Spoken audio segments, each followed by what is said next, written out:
굉장히 힘든, 지금 자유한국당이 나빠서 그런 게 아니고 지금 선거구 제도를 개혁하자고 하는 뭐 야, 3당 해도 사람들 정말 순수하게 우리나라의 정치 문화를 업시키자고 하는 그런 순수한 의도만은 아니기 때문에 그렇겠죠.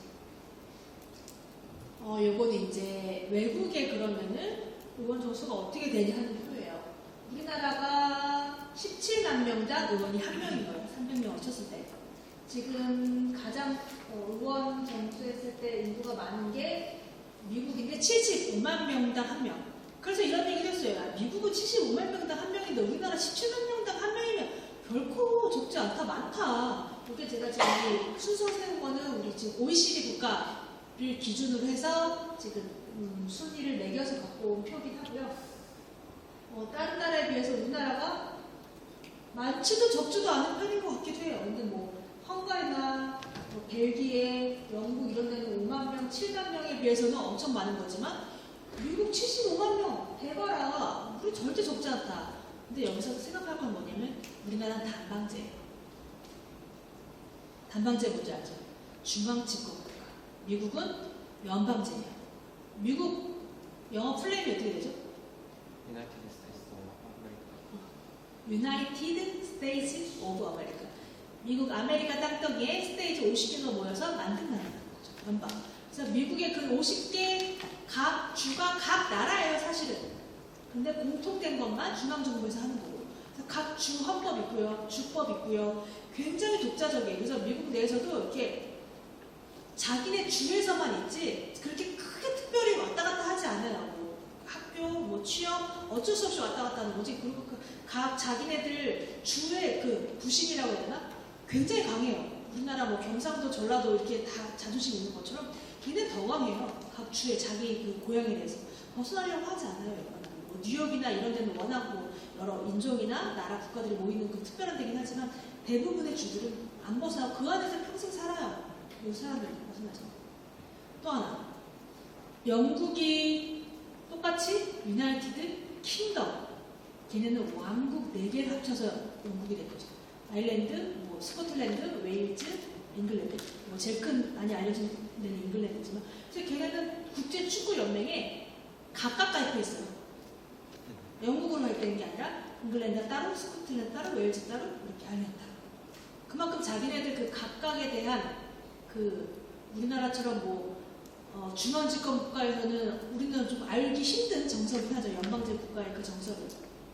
그래서 그거랑 똑같이 비교를 하면 안 된다는 거죠. 75만 명당 5만 명당 할이랑 17만 명당 할이랑은 동일 상상에서 듣고 비교할 것은 아니다. 그 나라의 정치, 정부 형태, 정치 문화 함께 고려서 해야 될 것이지 결코 의원 정수 하나를 그렇게 그 숫자 갖고 비교할 것은 아니다. 라는 점을 생각해 보시면 좋을 것 같고, 지금 또 대다수 아시다시피 전문가들은 우리나라 의원 정수를 늘리는 게 맞다고 많이들 생각하고 판단하고 있는 게 다수인 것으로 알고 있습니다. 국민 정서만 어떻게든 간에 극복을 할 수만 있다면 아마 의원 정서 늘리는 거는 뭐 당연히 의원들도 찬성하는 바니까 그거를 어떻게 뛰어넘느냐가 문제이긴 하지만 어떻게 보면 좀 시간 문제는 아닌가 그렇게 생각이 듭니다.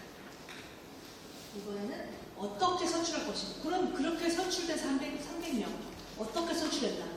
두 번째 선거 제도에 관한 얘기를 이제 계속 이어서 해보도록 하겠습니다. 표를 어떻게 의석으로 바꾸냐는 거예요.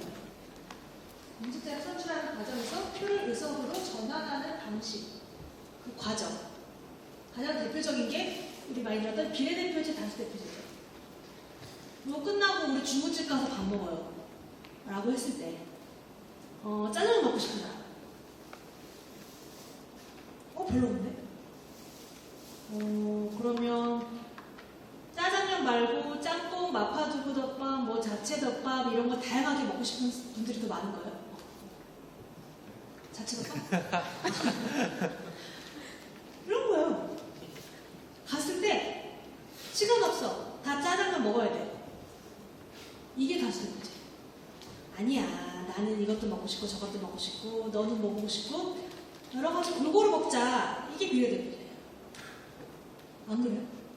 짜장면 먹으면 엄청 빨라. 금방 나와요. 그리고 지금 여기 계신 분이 한 50분 되니까 그래서 지금 당장 짜장면집 가서 주문해도 한 20분 안에는 먹게 되지 않을까요? 다 짜장면을 먹게 된다면? 그런데 여기서 이제 짜장면 말고 내가 먹고 싶은 거 먹을래? 라고 하면 주문받는 데만도 한 1시간 걸리지 않을까요? 각자 다르고. 그리고 이제 실제 주문 들어가서 음식 나오는 데 시간까지 한 최소 2시간은 걸리지. 1시간 반, 2시간은 걸리지 않을까 생각합니다. 그러면 다수대표제가 좋아요? 비례대표제가 좋아요? 빨리 먹고 싶은 사람은 다수대표제가 선호하겠고, 나는 시간이 좀 걸려도 참을 수 있어. 하지만 내가 먹고 싶은, 오늘은 난 짜장면 싫어. 밥을 먹을까? 하는 사람은 비례대표제를 고르겠죠. 그러니까 다수대표제와 비례대표제 옳고 그름의 문제가 아니에요. 어떤 것을 선택하는 선택의 문제인 거지. 우리나라 알잖아요. 엄청 빨라요. 결정 안 나면 숨 넘어가요. 제가 얘기해보고 싶은 건 뭐냐면, 지금 우리가 선거일에 투표를 하면 그날 개표하잖아요. 못 기다리거든. 만약에 이제 투표 끝났으니까 문 닫고 내일 해 뜨면 다시 개표합시다. 숨 넘어가요. 죽을걸요? 그래서 선관위 직원 같은 경우는 투표율에 뭐 그 전에도 계속 이제 준비하느라고 하겠지만, 투표소가 6시에 시작을 하거든요. 그러면 투표소에 대충 나와서 준비하려면 이제, 물론 투표소에 선관위 직원들이 직접 가진 않아요. 왜냐면 너무 많고, 그래서 이제 동사무소나 이제 여러 이제 어떻게 지원을 받아서 운영을 하는데, 그러면 그분들이 나오는 시간이 5시, 5시 반.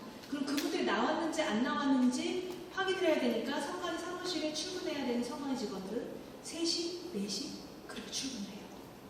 그러면 6시에 투표가 시작합니다. 6시에 투표 마감합니다. 마감해서 그 투표함들을 들고 개표소로 이동을 하죠. 그러면 그 시간이 대충 한 6시 반, 7시 대충 그렇게 모입니다. 그럼 그때부터 이제 개표를 시작합니다. 네, 1단계 이제 투표지를 접어서 넣었으니까 투표함을 넣어서 투표지를 펴서 이제 후보자별로 정리를 하고, 아니면 지방선거 같은 경우는 지방선거 투표용지 몇 개죠? 7개. 확실히 수준이 다르네요. 그 일반 대학생들한테 대학생은 잘 몰랐거든요. 그럼 또 지방선거 같은 경우는 각 선거별로 투표용지를 또 분류합니다. 교육감 따로, 뭐 지방의원 따로, 시장 따로, 도지사 따로 이렇게 분류를 하는 그걸 1차 작업이 끝나고, 2차 작업에는 그거를 기계로 돌려서 세죠. 그게 기계에 돌려서 후보자별로 100명씩 묶는 거. 그게 투표지 분류기라는 기계고요. 그렇게 분류를 한 다음에 3단계 들어가서 이제 실제적으로 이제 몇 개인지 사람 손으로, 육안으로, 손으로 다 해서 확인하고, 뭉쳐서 뭐 하나 이게 표지 같은 거 쓴 다음에 위원 검열석으로 가서 이제 선관위 위원들 9명 있는 거기를 가서 확인을 하고, 그렇게 해서 집행합니다. 대통령은 좀 빨라요. 사람 뽑는 거니까. 한 11시에 대충 윤곽이 나오고 12시, 1시, 2시면은 거의 마감이 된대요. 근데 지방선거는 아시다시피 7개예요. 그걸 다 해서 계산을 하면 빨라야 3시, 4시, 5시. 작년 지방선거 같은 경우 제일 늦게 끝난 데가 제가 알기로는 아침 10시, 11시, 12시 그 정도에 마무리가 됐던 거예요. 실제 선거가.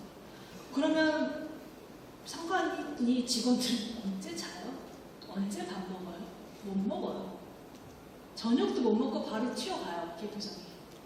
그러니까 투표소 6시에 마감하는 거 다 연락받아서 체킹한 다음에 개표장으로, 뭐 일부 개표장 가 있는 사람들도 있겠지만, 그렇게 해서 이제 개표장이 다 집결돼서 저녁도 못 먹고 가서 밥 꼴딱 새고 아침도 못 먹고 그렇게 해요. 근데 그거를 문을 닫고 내일 아침 해 뜨고 제정신으로 합시다? 못해요. 숨 넘어가니까. 우리 대부분 어르신들 개표 방송 많이들 보실걸요? 끝까지. 그렇게 계속 보는데 거기서 어떻게 쉬고 다시 하자는 그 말을 해요. 그게 우리 보면 어떻게 보면 우리나라의 정서의 정말 일면이라는 거죠. 우리 문화에. 그게 그렇다고 특별히 잘못됐다는 거 아니고 그냥 그렇게 새겨 먹었다는 얘기예요. 그래서 다수대표제가 지금까지 유력했고 그렇게 할 수밖에 없었던 이유가 그게 우리나라 정서에 맞았으니까. 하지만 이제 더 이상 빨리빨리 하는 문화 조금 지향하고 더 다양하게 듣고 여러 사람들의 의견을 충족시켜주는 문화로 바꿔가야 된다라고 이제 많이 인식되고 의식되고, 그래서 바꿔나가자고 하는 게 바로 이 다수대표제보다는 비례대표제를 도입해서 바꿔나가는 거죠. 이렇게 선거제도가 바뀌어나가다 보면은 뭐 문화가 바뀌어서 제도가 바뀔 수도 있지만 제도가 바뀌어서 문화가 바뀔 수 있는 거니까, 이건 뭐 달과 달걀의 문제니까 어떤 거에 대해서 뭐 우선적으로 맞다 틀리다 말할 수는 없지만 그렇게 되면서 조금 더 사회가 관용적으로 되고 포용적으로 되고 여러 의견을 듣지 않을까라는 측면에서 시작한 게 비례대표제, 지금 정개특위의 연동의 비례대표제 이런 논의의 껍데기죠. 본질은 또 그게 아닌 거죠. 본질은 지금 양당 체제가 굉장히 강했던 우리나라가 점점 이렇게 그 지역색을 기반으로 양당 체제였다가 점차 지역색이 약해지면서 다당제 그 분위기로 바뀌면서 어떻게 하면은 다음 선거 때, 이번 선거 때 의석을 차지할 수 있을까 해서 제도를 바꿔야겠다. 그 제도를 바꿔내면 그렇게 다양한 의견을 반영할 수 있는 것은 양당제가 굳혀진 다수제가 아니라 비례대표제다. 라고 시작한 게 어떻게 보면은 각 정당의 진짜 본질적인 입장이긴 하죠. 물론 그게 또 나쁘다는 건 아니에요. 그렇게 하다 보면 오히려 정치 문화도 바뀔 수도 있고 우리나라 사회가 점점 다양화되는 그 시대적인 트렌드에 발맞춰갈 수도 있고 그러니까 그 현실적인 그 개인적인 욕심과 욕망이 항상 잘못된 건 아니는 거죠. 그거를 우리가 잘 받쳐주면 또 다른 새로운 정치 문화로 이끌어갈 수도 있는 원동력이 될 수도 있으니까요.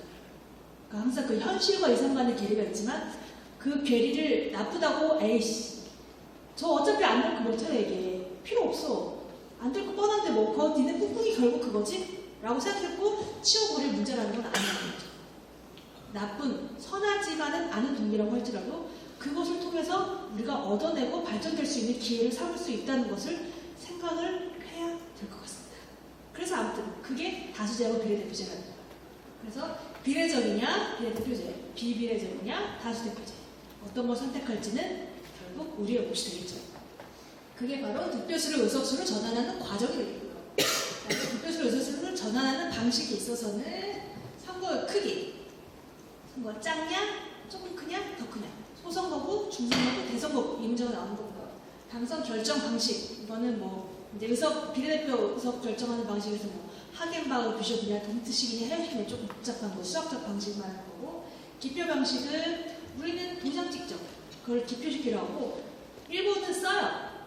후보자 이름을 써요. 그걸 자서식이라고 하고 그리고 또 우리는 한 명 뽑으니까 단기 투표라고 하고 2명 이상 뽑는 데를 연기 투표라고 하고 그렇게 좀 이론적으로 그냥 바뀌는 단어가 되겠습니다.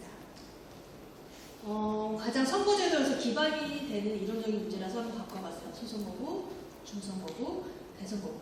기본으로 나누는 거는 한 명 뽑으면 소선거구, 2명 뽑으면 2명에서 4명 정도 뽑는 거를 중선거구, 그 다음에 5명 이상 뽑는 거를 대선거구라고 분류를 합니다. 소선거구는 우리 지금 하고 있는 거니까 가장 잘 아시다시피 개인, 인물 투표가 될 수 있어서 이제 누구한테 투표되는지, 누가 책임을 지는지 확실히 알 수 있다는 장점이 있고요. 선거 비용도 다른 대회에 비해서 적게 들고요. 그리고 이제 그 사람이 없을 때, 뭐 사망하거나 뭐 당선위원회에서 날아갔을 때 재보궐선거를 실시하기가 쉽다는 게 단점이 되겠습니다. 단점은 한 사람 보고 나머지 다 사표됩니다. 그게 나쁜 점. 네, 소수당이 그래서 불리하게 되겠고요. 새로운 사람들이 선거 제도권에 들어가기가 어렵습니다. 그리고 선거법 획정하다 보니 선거법 획정하는 과정 중에 게리맨더링 자기한테 유리하게 땅 붙이는 거 말하는 거죠. 게리맨더링이 나타나는 가능성이 높고 매수, 돈, 뇌물 이런 게 의혹할 위험성이 높습니다. 대선거구 좀 풀어볼게요. 넓어요. 여러 개 합쳐서 한 거니까. 국민적 기반을 둔 전국적 인물이 당선되기가 쉽고 유권자 후보자의 선택 범위가 넓습니다. 여러 명 뽑을 수 있으니까. 그리고 당연히 사표도 줄어들겠죠. 새로운 사람들, 새로운 정당 나타나고 싶습니다. 그리고 정당 정치 발전이 고루고루 되고 선거 과열 분위기가 줄어듭니다. 하지만 단점으로는 너무 넓어서 다니기 힘들어요. 지금 우리나라의 선거구역이 제일 넓은 데가 강원도. 거의 5개 군을 합쳐서 지금 하나의 선거구를 하거든요. 지금 제가 알기로는 황현철 의원이 지금 거기 소속 의원을 하는데 그러니까 선거운동 기간이 되게 짧잖아요. 17일밖에 안 되는데 그 안에 거기를 다 돌아다니려면 돌아다니다 끝난다는 거죠. 너무 넓어서. 그래서 뭐 좀 넓으니까 선거구 뭐 좀 비용을 돈을 더 주라 뭐 이런 얘기도 하고 그런데 넓으면 넓을수록 만나기가 쉽지 않아요. 유권자들 직접적으로 대면하기 쉽지 않죠. 그리고 또 너무 많으니까 지금도 너무 많아서 지방선거할 때 너무 많아서 누가 누군지 모르잖아요. 뭐 도지사나 뭐 특별 서울시장이나 알죠. 솔직히 밑에 기초의원 알고 뽑는 거 아니잖아요. 저도 그랬고 공보물도 다 알아요. 돈이 없어서 다 못 만들어서 다 오지도 않아서 누가 누군지 모르고 써가야 돼요. 심지어 누가 누군지 기억을 못하니까 너무 많아서 똑같다는 거죠. 대선거 문제 됐을 때 한 명 뽑을 때 후보자 나오는 거랑 5명 뽑을 때 후보자 나오는 거랑은 당연히 상수적으로 차이가 있습니다. 후보자 과다로 후보자 여권자 친밀도 떨어지고 같은 정당 내에서도 이제 서로 싸우게 되고 재보궐 선거할 때 이걸 해야 되냐 말아야 되냐 같은 생입니다. 중선거구제의 장단점은 이 소선거구의 대선거구제의 장점과 단점을 반반씩 나눠 가진 거라고 보시면 되겠습니다. 이렇게 선거구를 크게 3가지로 나눌 수 있고 이 선거구 여기서부터 선거제도에 대한 얘기가 시작이 됩니다. 대표제 어떻게 뽑을 것인가 아까 제가 가장 크게 설명드렸던 다수의 대표 비례적으로 뽑는 비례대표 이렇게 다수대표제 비례대표제에서 크게 나눌 수 있었고요. 혼합제 이거 2개 섞어버리는 거 짬뽕한 거 다수제 조금 뽑고 비례대표제도 뽑고 섞어버리는 거를 혼합제라고 하고요. 다수대표제는 크게 2개 나누죠. 한 표라도 더 가져간 거 하면 당선되는 상대 다수대표제 아니야 50%는 확보를 해야지 다 되는 거예요. 그래서 대선투표제, 절대다수대표제라고 이렇게 나누고 있고요. 비례대표제는 뭐 여러 가지 또 방법이 있지만 가장 대표적인 게 정당 명부의 투표는 정당 명부식 비례대표제가 대표적인 비례대표제 방법이고요. 마지막 혼합제는 병립제, 병용제. 근데 요새 병용제라는 표현을 안 쓰고 연동형이라는 말을 쓰기는 하죠. 똑같은 의미긴 한데. 근데 사실 모르겠어요. 어떤 이게 번역 용어긴 해서 뭐가 맞다 틀리다는 말은 아닌데 병립제라는 게 지금 우리가 하고 있는 거. 소선거구 따로, 정당 따로, 그래서 각각 구분돼 있어서 뽑는 걸 말하는 거고 병용제는 연동형은 정당 대표를 다 뽑은 다음에 거기서 소선거구를 따로 인정해 주는 거. 그렇게 구분을 해보시면 되겠고 아시다시피 병립식을 쓴 나라는 우리나라랑 일본이고요. 연동형을 쓴 나라는 대표적인 나라가 독일하고 뉴질랜드 그렇게 쓰이고 있는 것으로 알려져 있습니다. 지금 방금 보여드린 표는 되게 그 전에 편 되게 간단한 표였고요. 더 세부적으로 나눴을 때 이렇게 더 여러 가지 제도가 있다는 거를 그냥 보여드리려고 갖고 온 거지 이걸 한번 읽어보려고 갖고 온 건 아니에요. 너무 많아. 이것도 이제 그 비례대표제를 뽑을 때 아까 제가 동트시 해오치 잠깐 언급해드렸는데 이거를 의석하고 뭐 그 득표율하고 이걸 나누는 방식이에요. 재수를 1, 2, 3으로 나눌지 1.3으로 해서 1, 3, 5, 7으로 나눌지 아니면은 뭐 의석수를 그냥 바로 나눌지 의석수를 1에 대해서 나눌지 약간 수학적인 공식이 여러 가지 있다는 걸 한번 보여드리려고 갖고 온 표고요. 이런 방식이 있습니다. 아시다시피 2개죠. 우리나라 국회의원 선거, 지역구 후보를 뽑는, 비례대표 후보를 뽑는 색깔이 달라요. 그죠? 보신 적 있죠? 해보신 분, 투표 해보신 분, 선거 해보신 분. 그죠? 아직 작년에가 처음이신 분들도 있을 것 같아서 보다 반 정도 해보셔서 내년에 국회의원 선거 처음 해보시는 분들도 많을 것 같기는 하네요. 그죠? 이렇게 됐는데 표가 이렇게 2개로 색깔별로 나눠주고요. 그럼 이 사람들에 대한 정보를 어떻게 아느냐? 물론 여기 계신 분들은 이미 뭐 너무 잘 알아서 파악하실 것 같긴 한데 대부분의 학생들은 안 들어가거든요. 그래서 갖고 온 게 뭐냐면 공보죠. 공보가 집집마다 배달이 됩니다. 그리고 이 국회의원, 특히 뭐 지역구 국회의원이 자기 이름 내걸고 이렇게 공보물을 만들지만 비례대표 국회의원 후보물은 정당에서 비례대표 국회 후보물 따로 만들고 그 안에다가 1, 2, 3, 4 순번 정해서 이름하고 뭐 간단한 학력, 경력 정도 넣습니다. 그거 보고 가는 거죠. 이렇게 집집마다 배달이 됩니다. 문제는 대부분 이걸 뜯지도 않고 그냥 바로 쓰레기통에 버린다는 정말 힘들게 우리 우체국에서 이렇게 배달을 집집마다 해줬음에도 불구하고 되게 재활용도 제대로 안 되게 막 비닐포장 뜯는 거 귀찮다고 말씀하시는 분들도 많고 바로 쓰레기통에 직행이 되긴 하지만 이걸 정말 이게 국민의 세금이거든요. 한번 봐주시면 좋을 것 같아요. 여러분 여기 있는 분들은 다 보실 거라고 믿어 의심치 않겠지만 안 보시는 분들 이거 온 것조차도 모르시는 분들이 많아 사실은 준비했던 그림이었고요. 여기 오신 분들은 내년에 잘 보실 거라고 믿어 의심치 않습니다. 그래서 그렇게 그 정당 비례대표 후보 명부도 그렇게 공보에 다 실려서 온다는 거 기억해서 쓰시고 살펴보시면 될 것 같습니다. 이게 20대 총선 결과였어요. 왜 근데 우리가 선거제도를 그러면 왜 바꿔야 되느냐라는 얘기를 계속하기 위해서 갖고 온 건데 이게 지역구. 새누리당이 득표율에서는 38.3이었는데 의석률에서는 41.5였어요. 더불어민주당은 37.0이었는데 43.5의 의석을 가져갔고요. 국민의당이 14.9의 득표를 했는데 9.9. 손해봤죠? 정의당도 1.6의 득표를 했는데 가져간 의석을 못 가져갔다는 얘기죠. 그리고 지금 이 파란색으로 된 게 다 당명이에요. 그러니까 20대 총선 때 나왔던 정당. 생각보다 많지 않아요. 이름이 엄청 다양해요. 한나라 당도 있어요. 정당으로 똑같이 쓴 당도 있어요. 이렇게 많은 당이 총선에 실제로 나옵니다. 물론 모든 지역구에 선거를 내는 건 아니겠지만. 그래서 이렇게 4개, 주요 이제 의석을 차지한 정당 4개를 기준으로 볼 때, 새누리당과 더불어민주당은 과다 대표되고 있고요. 국민의당과 정의당은 과소 대표되고 있습니다. 지역구를 볼 때. 그런데 비례대표를 보면, 새누리당이 33.50인데, 의석은 36.2. 더불어민주당이 25.53대 27.7. 국민의당이 26.73대 27.7. 정의당이 7.3 이상인데 의석은 8.5. 좀 더 많이 가져갔죠. 이러니 이 사람들이 지금 현행 다수 대표제에 만족하겠습니까? 이 비례대표 정당 투표를 보면은 그림이 빤히 보이는데, 그래서 선거제도에 대한 개편을 주장하는 가장 큰 원동력이 바로 이 의석수와 득표율의 불일치. 여기서 선거제도 개편 논의가 시작된 겁니다. 이 사진은 사실 뉴스타파에 나왔던 그림이라고 했는데, 이게 뭐 기간을 언제부터 해서 언제부터 잡았는지 제가 정확하게 수치를 몰라서 모르겠는데, 어쨌든 그림 자체가 다른 나라와 비교했을 때 득표율하고 의석률, 노트하고 시차하고 비교했을 때 우리나라는 21.97%의 불비례성. 그리고 전국을 비례대표제로 선출하는 네덜란드 같은 경우는 1.03%밖에 득표율하고 의석률의 불비례성이 없었대요.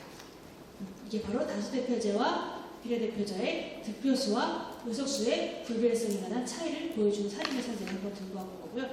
그래서 지금 계속 말씀드렸다시피 선거제도의 개편에 대한 논의의 출발은 득표수와 의석률의 불일치라는 거. 시작합니다.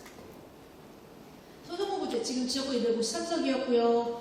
거대 정당의 과다대표, 군소정당의 과소대표 계속 드렸던 말씀이었고요. 그리고 특정 정당이 특정 지역에서 의석을 가져가고 있는 지역구도를 타파해야 된다. 많은 상표 발생으로 국민의 의사가 정확하게 반영되지 않는다. 비례대표가 너무 적어서 사실상 비례대표의 역할을 하지 못한다. 그리고 원래 도입 취지인 직능대표성, 정치적 소수대표성이 취약하다. 사실 이 비례대표제 직능대표, 정치적 소수대표, 정치적 소수의 청년들도 들어가잖아요. 근데 지금 뭐 아주 상징적인 의미로 지금 각 당의 청년대표들이 있긴 있죠. 근데 그 청년대표의 범위는 잘 모르겠어요. 도대체 청년대표의 연령대가 어디까지가 청년대표예요? 40세 미만? 이라고 보는 것 같긴 한데, 그죠? 제가 알기로는 그러니까 작년 지방선거 때 20대 후반이신 분이 지금 지방선거에 입성을 한 걸로 알고 있기는 해요. 20, 30대 정도는 돼야 청년대표 아니에요? 모르겠어요. 지금 그래서 청년대표도 들어갈 수 있는 유일한 방법이 비례대표밖에 우리나라에 현실적으로 없는 걸 이미 다 잘 알고 계실 것 같아요. 그래서 선거제도 개편이 이렇게 계속되고 있고요. 그러면 어떤 식으로 해야 되냐에 관한 논의를 지금 하고 있는 중이라고 보시면 되겠죠? 아까 지금 우리가 계속하고 있었던 일본식 병리평 장점 보면 대정당에 유리하고 전국이 안정됩니다. 우리 다 득표를 얻어가게 되니까. 우리나라하고 유사하기 때문에 그래서 만약에 일본식 병리평을 도입했을 때 정서적인 친밀도가 있고요. 의석 배분 방법도 연동형에 비해서 좀 쉽습니다. 하지만 단점은 여전히 군소정당에게 불리하고 소수정당이 대표될 수가 없고 비례성 효과를 높이기 위해서는 비례대표를 아주 높이 올려야 된다는 거. 그리고 지역 편중 완화 효과가 상대적으로 작습니다. 반면에 독일식 연동형 비례성이 상대적으로 높습니다. 지역 편중 현상 완화됩니다. 소수 정치 세력 들어가기 쉽습니다. 하지만 군소정당에 난립할 가능성은 높고요. 배분 방식 복잡하고요. 특이한 건 초과 의석이라는 제도가 있어요. 이건 왜 발생했는지 그 다음 슬라이드 보여드릴게요. 의원 정수가 변동이 됩니다. 지금 독일의 의원 정수가 598명이에요. 법에서기. 비례대표 299, 지역구 199. 근데 현재 독일 국회의원 총수는 710명이에요. 111석이 많아요. 초과 의석. 근데 물어봤어요, 독일 사람한테. 니네 의원이 111명이나 늘었는데 불만이 없냐? 이게 있대요. 아무래도 세금도 뭔가 더 나가게 되고 모든 게 전반적으로 움직이겠죠. 솔직히 우리나라 정서에 111명의 초과 의석이 나타나면 우리는 쿠데타가 날 거예요. 초과 의석이라는 굉장히 예민한 문제가 있습니다. 독일식으로 돌렸을 때. 한번 나눠봤어요. 연동형을 또 나눠보는 방식이 이렇게 4가지가 있는데 그 선거구를 병립형으로 할 것인가 연동형으로 할 것인가 2개 큰 문제가 있고 그 병립형 연동형 문제도 그 비례대표를 뽑는 단위를 전국을 하나의 선거구로 할 것인가 권역으로 쪼갤 것인가. 그래서 전국 병립형 지금 우리나라에서 하고 있는 거죠. 전국 연동형. 뉴질랜드는 독일시랑 똑같이 연동을 하는데 비례대표는 하나의 선거구에서 뽑아요. 근데 독일은 16개 주 단위로 해서 권역별 연동형.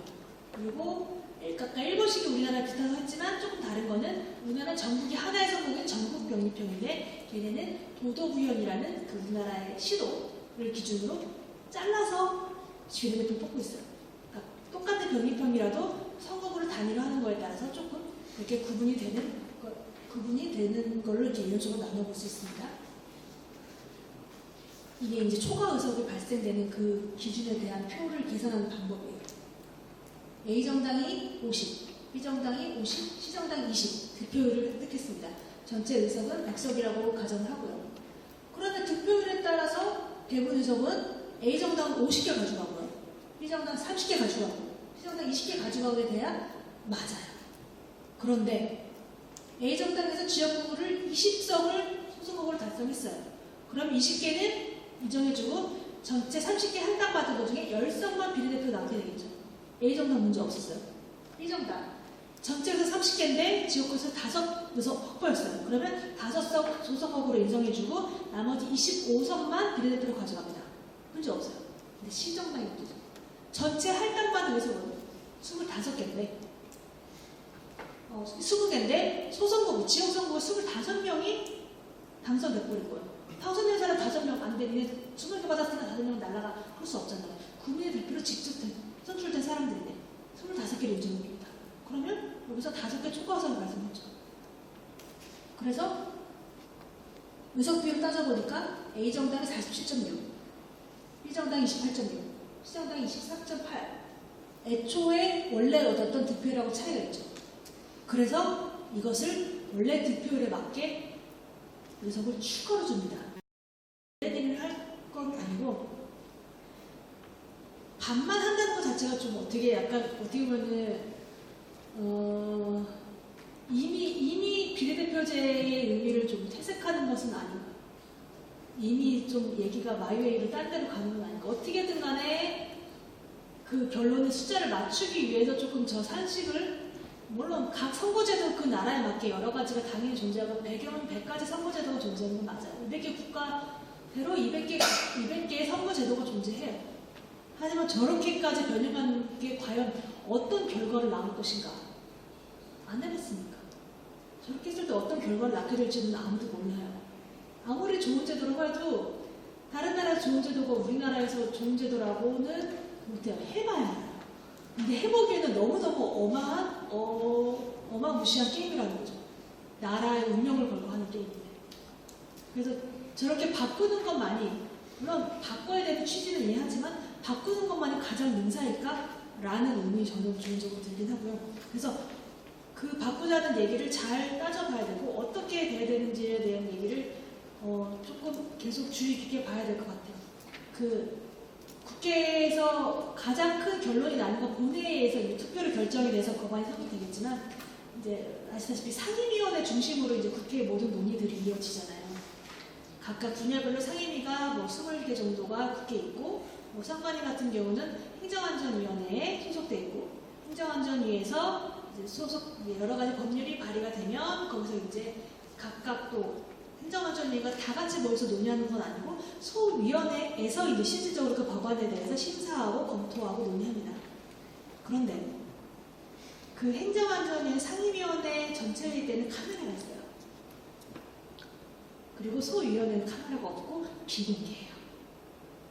전체 위원회 때의 의원들의 모습과 소위원회 의원들의 모습은 정말 달라요. 되게 똑똑해요. 저 소위원회 많이 들어가서 그냥 봤는데 정말 저 사람이 괜히 국회의원이 된 게 아니구나. 정말 똑똑해요. 그 소위원회에서 그 짧은 시간 다뤄야 될 법안, 양, 검토제로 어마어마 많아요. 100% 읽고 오는 건 아니겠지만 어쨌든 간에 그 안에서 하는 말을 이렇게 들어보면은 정말 비상해요. 팔팔 읽고자 않았더라도 그 자리에서 하는 말만 듣고서도 다 정말 합리적으로 생각하고 해요. 그런데 이제 소위원회에서 이제 다 통과가 되고 다시 이제 상임위원회에서 이제 의결을 상임위원회에서 법안을 의결을 해야 이제 건회에 가는 거잖아요. 거기서 달라지는 거예요. 카메라가 돌면 달라집니다.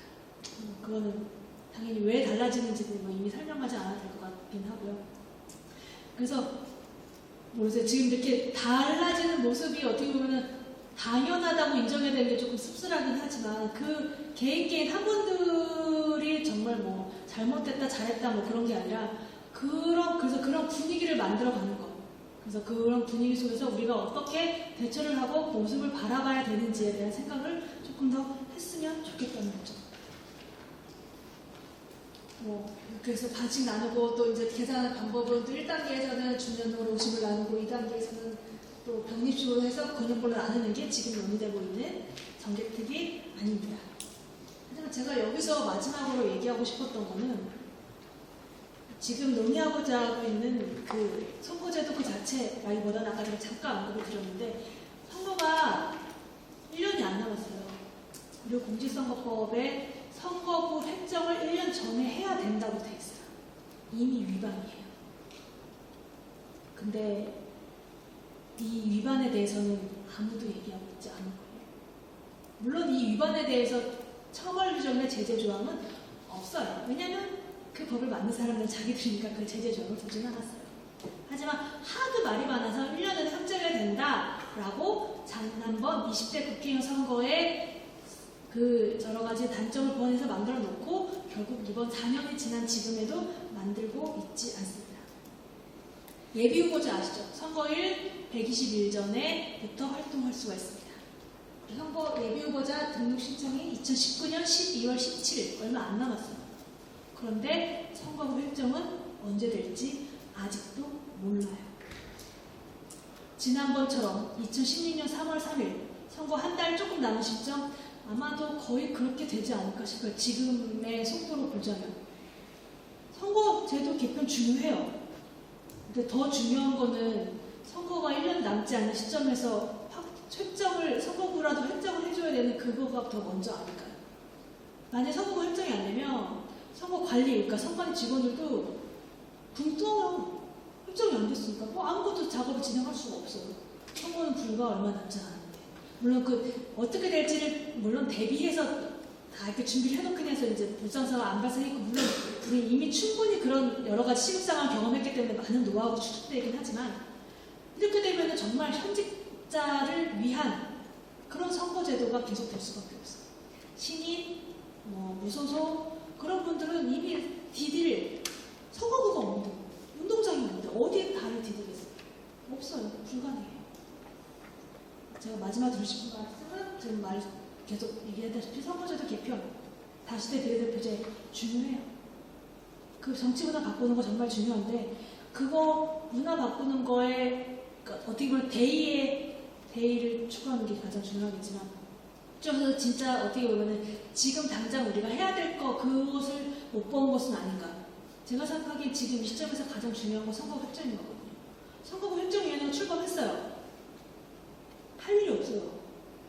선거구 획정에 대한 어떻게 할지 국회에서 기준을 넘겨줘야 선거구 획정위원회 활동을 할 수가 있는데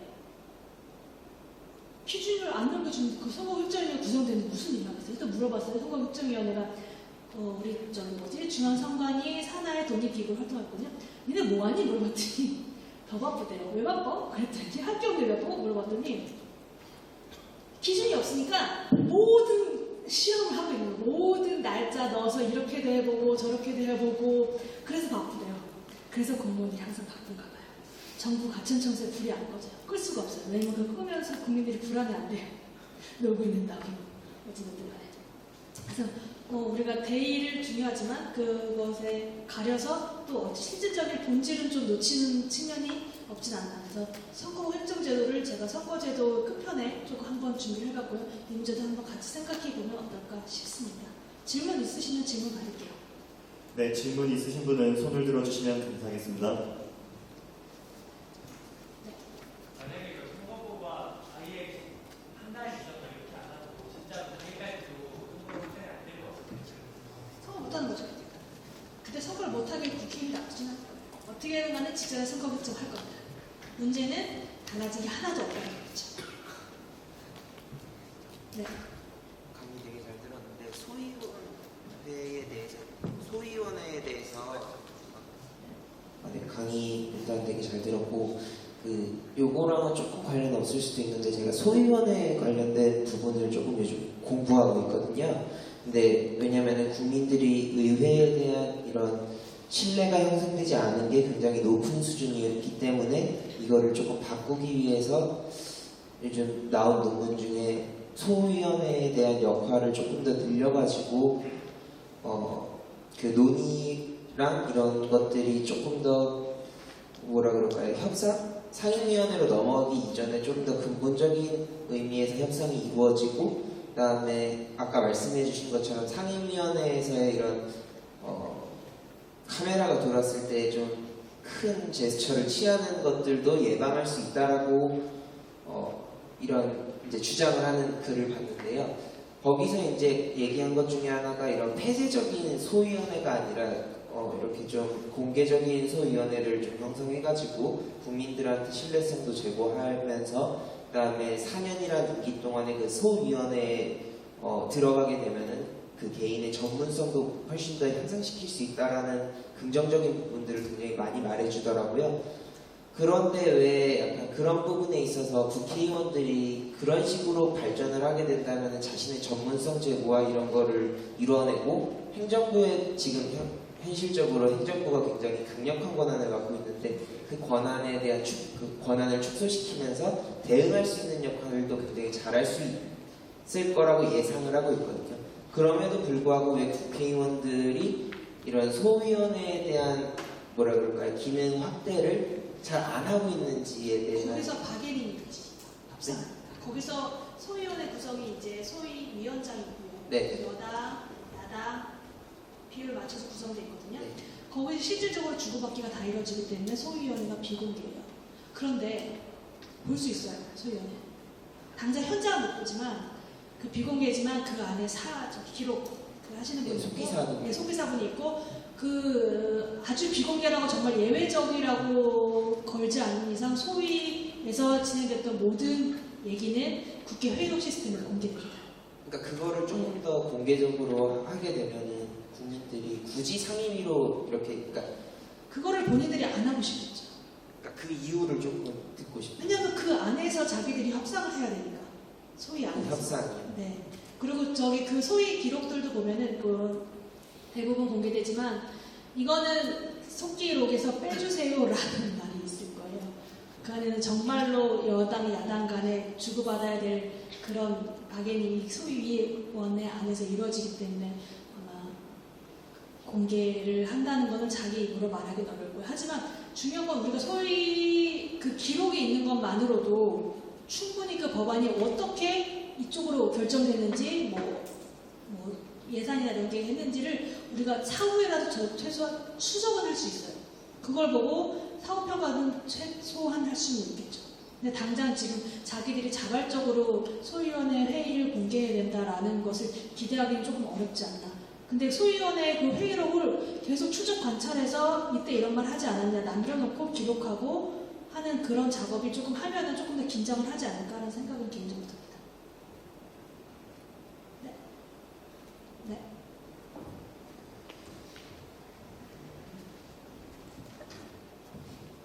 네, 강연 정말 잘 들었습니다. 네, 저는 선거 전문가 분들에게 요즘에 들어서 많이 물어보는 질문인데요.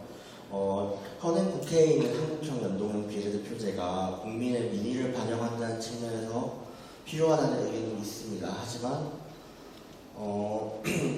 한편으로는 선거라는 게 국민들이 가장 쉽게 사회에 참여하는 방법인데 한평 연구원 비례대표제가 국민들이 쉽게 사회에 참여하기 많이 어렵다는 의견도 있다고 들었습니다. 근데 그런 부분에서 일반 국민과 현실 정치가 괴리가 온다라는 의견이 있는데 그런 부분에서 이 두 가지 딜레마 중에서 앞으로의 선거구들이 어떻게 갔으면 하는지 하는 교수님의 의견을 듣고 싶습니다. 사실 연동형 비례대표제를 도입한다고 해도 우리 국민이 느끼는 체감은 없을 거예요. 왜냐하면 저거는 계산하는 방식에 관한 문제지 우리가 투표를 했을 때 바뀌는 건 없거든요. 물론 내 표가 이제 들어가서 어떻게 계산돼서 당선이 되느냐에 대한 의문점이나 궁금함을 충분히 가질 수 있죠. 단순 다수 대표제 같은 경우는 이 사람이 49표고 저 사람이 50표면 그래서 저 사람이 50표가 당선됐구나 쉽게 명백하게 알 수 있지만 연동형 비례대표제를 도입하면 그래서 내 표가 어디로 가서 저는 당선됐는데 라는 거는 모르는 거예요. 그게 분명히 이렇게 되면 어떻게 보면은 블랙박스 같이 처리가 될 수도 있어서 투명하지 않다. 계산에 뭔가 착오가 있지 않을까 이런 의심과 회의가 들 수 있는 그런 문제점은 분명히 발생할 거예요. 그래서 짜장면 먹는 게 빠르다는 거예요. 언제 저거 기다리고 있는 거지.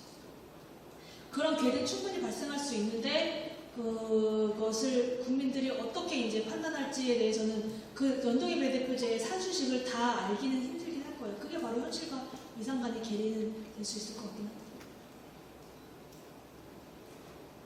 네.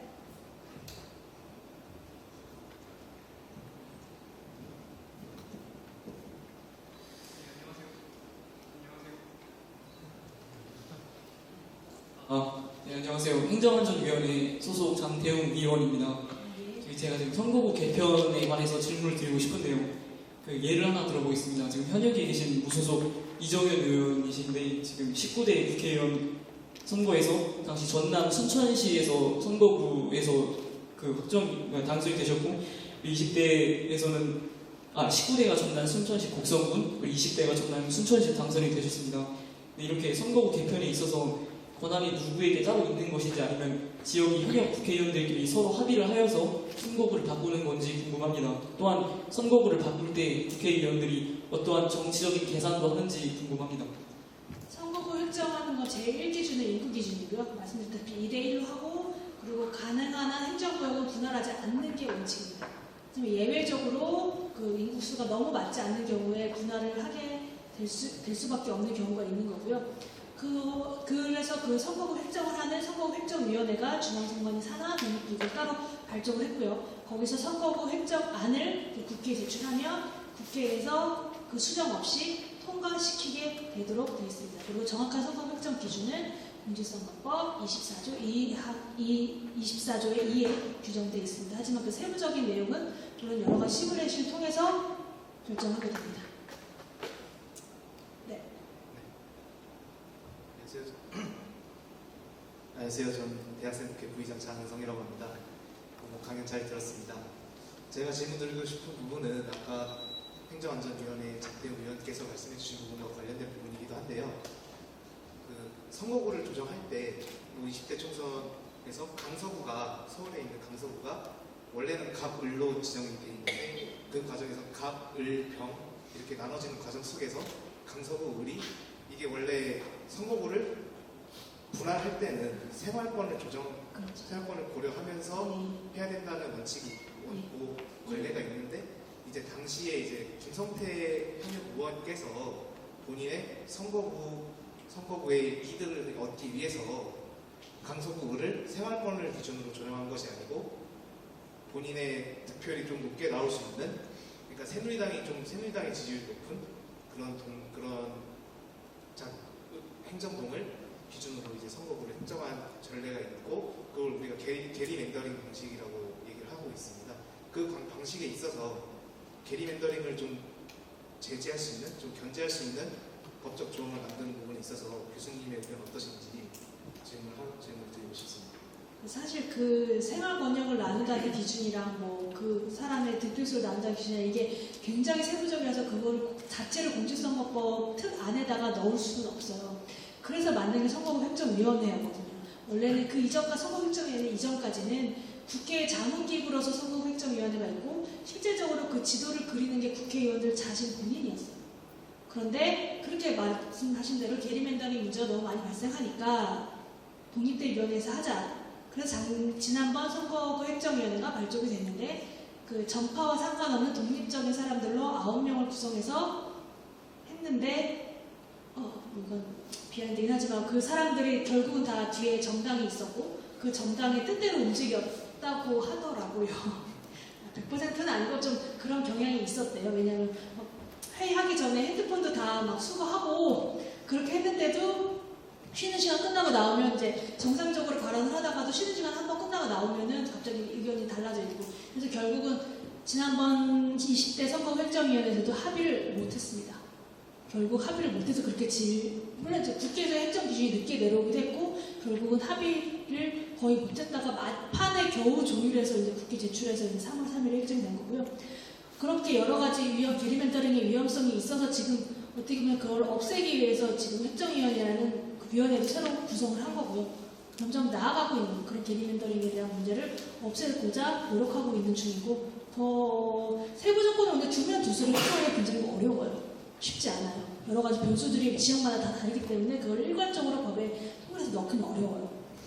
하지만 우리가 계속 그것에 대해서 직접 그 획정을 할 수 있는 당사는 아니어도 그 획정 과정에 대해서 목소리를 내고 관리 감독하는 과정 중에 그것을 좀 컨트롤할 수 있는 문화를 만들어 가야 되지 않을까 싶습니다.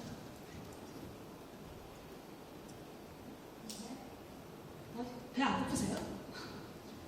식사나 가셔야 되는데. 안녕하세요. 지금 과기정이 최순호라고 합니다. 과기정이답게 과학기술적인 느끼심을 하나 드리자면 답을 할 수 있을까요? 과학기술적으로 제가? 이제 뭐 이렇게 아까 방금 말씀하신 그 생활 번역이라든지 이런 것을 많이 이렇게 고려를 한다고 하셨잖아요. 그래서 요즘 IoT 시대만 이렇게 하는데 무슨 시대요? IoT 시대니 막 인공지능이니 하잖아요. 아 예. 근데 사실 그 선거구 구역을 말씀해주신 방식이 그 인공지능에서 사용하는 클러스터링 방식은 대단히 유사한 것 같은데 당연히 되게 뛰어나신 분들이 많이 계시는 만큼 이런 기법에 대해서 모르지 않으실 거라고 생각을 해요. 근데 혹시 그런 어떤 그 선거구 획정에 관련해서도 지금 시스템 같은 거 개발해서 거기에 시뮬레이션 넣어서 이렇게 같이 하는 걸로 병행하는 걸로 알고 있어요. 네.